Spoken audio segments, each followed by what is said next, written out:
नमस्कार, D5 channel Hindi के programme खुलासा न्यूज़ का मैं वंदना आप सभी दर्शकों का स्वागत करती हूं। आज हमारे साथ स्टूडियो में मौजूद हैं सीनियर जर्नलिस्ट प्रदीप शाही जी। शाही जी, आपका बहुत बहुत स्वागत है। नमस्कार। इस प्रोग्राम में हम अलग अलग विषयों पर चर्चा करते हैं, चाहे वो सामाजिक हो, धार्मिक हो या फिर राजनीतिक मुद्दे हों। तो इसकी शुरुआत हम करते हैं पहली खबर से। खबर ये है कि शादियों की दौड़ में आजकल कोई पीछे रहना नहीं चाहता, हर कोई अपना नाम बनाना चाहता है। ऐसी ही एक अनूठी शादी सामने आ रही है सिरसा जिले की। इसमें ऐसा क्या अनूठा है शाही जी? बिल्कुल सही कहा मैम। आपने शायद कुछ दिन पहले भी सुना होगा कि हिमाचल में एक बर्फबारी के कारण एक शादी जेसीबी पर करनी पड़ी। और आज एक विशेष खबर हमारे सामने आई है हरियाणा के सिरसा जिले से, गांव चौटाला से। चौटाला गांव के एक सज्जन ने अपने शादी के दौरान दहेज लेने से इनकार कर दिया। ये बहुत बड़ी खबर है क्योंकि दहेज प्रथा के ऊपर अंकुश लगाना समय की बहुत बड़ी मांग बन चुकी है। और दहेज एक दूसरे को देना शायद हमारी एक दूसरे को अपने आप को बेहतर दिखाने की भी कोशिशों में लगा हुआ है, और जिसके कारण लड़की पक्ष को बहुत भारी इसकी कीमत चुकानी पड़ रही है।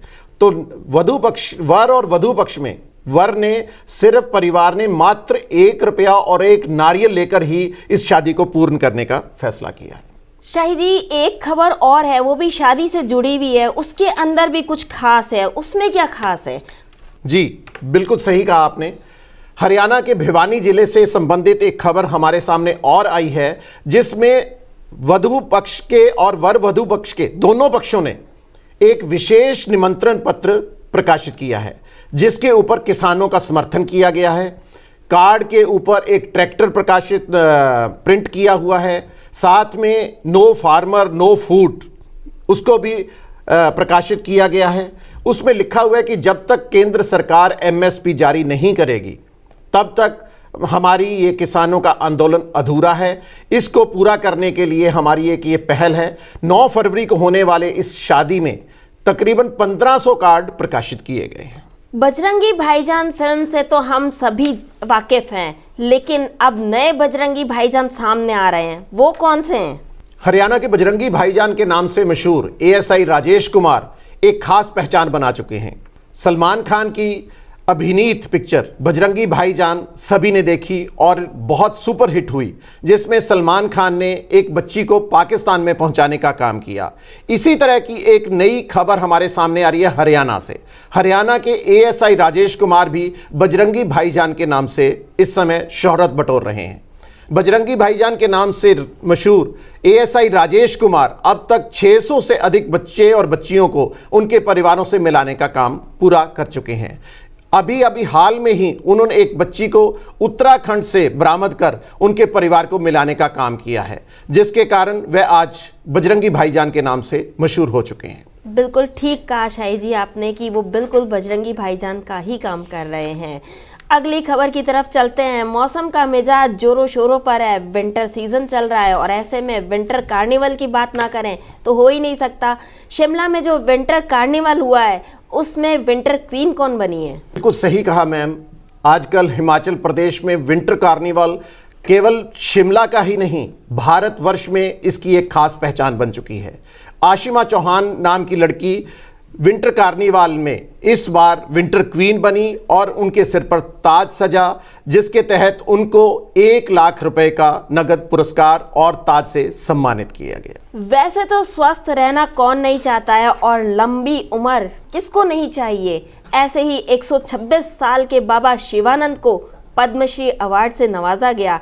इस पे थोड़ा सा प्रकाश डालिए। बिल्कुल सही कहा मैम आपने। मोदी सरकार की ओर से अभी 26 जनवरी को पद्मश्री, पद्म विभूषण और अन्य पुरस्कारों के नामों की घोषणा की गई, जिसके तहत वाराणसी के काशी नगर से संबंधित शिवानंद जो 126 वर्ष के हैं, उनका जन्म 8 अगस्त 1895 को माना जा रहा है। उनके सारे दस्तावेज इस बात को सच कर रहे हैं।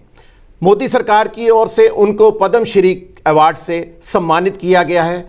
बाबा शिवानंद का खास कहना है कि वह सुबह 3 बजे उठ जाते हैं और कभी भी उन्होंने गरम या उबला हुआ खाना ही खाया है, अन्य किसी तरह का भी भोजन वो ग्रहण नहीं करते। यही उनकी लंबी आयु का रहस्य है। सही कहा आपने। अगर आप भी लंबी आयु जीना चाहते हैं तो इसी तरीके से अपने रूटीन बनाइए और इसी तरीके का खाना खाइए। फास्ट फूड वगैरह में कुछ नहीं रखा है। जी शाही जी, अगली खबर की तरफ रुख करते हैं जो कि दिल्ली सरकार की तरफ से आ रही है और बहुत ही अच्छा फैसला माना जाता है दिल्ली सरकार का ये।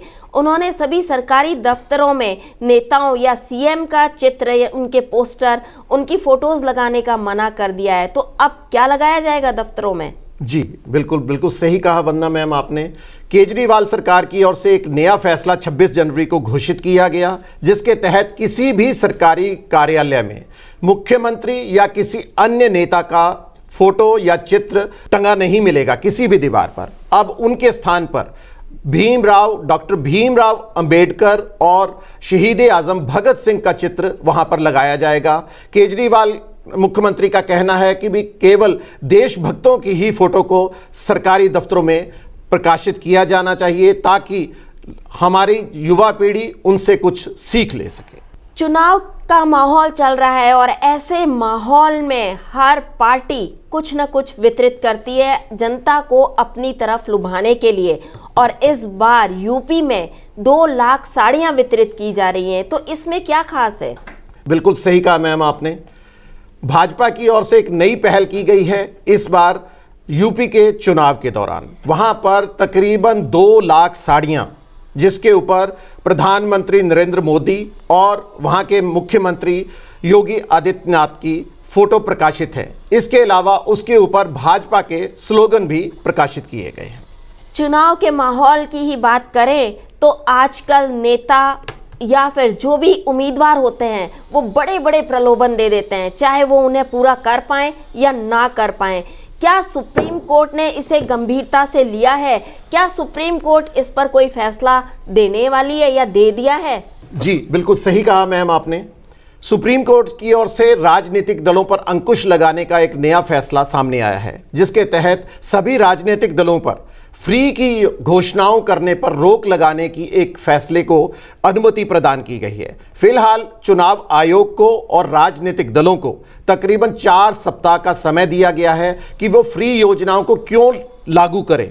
अगर ये लागू होती हैं तो उनको किस ढंग से लागू किया जा सकता है, क्योंकि कई बार देखा गया है विश्व में, अमेरिका के कई राज्यों में भी इस तरह की घोषणाएं करने से बहुत बुरा प्रभाव पड़ा, जिसके तहत वहां की इकोनॉमी हिल गई।